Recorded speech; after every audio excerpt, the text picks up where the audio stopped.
Esfand would destroy you. You think Esfand would beat me up? Esfand is massive. Yeah, and he's really strong.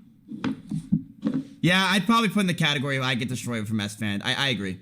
Shroud. Esfand's got like just a bulky dude. He doubles what I lift. I mean, he would get tired. Yeah, I mean, but you say he would get tired, but does he really get tired? I mean, he streams for like 15 hours straight, nonstop, every single day. That man's got, you know, he can go. If Esfand, it doesn't matter if he gets tired fast. If he had like 15 yards on him and he's knocked out. It's over. Oh my God, he'd be like a bull. Yeah, he would come at me like that.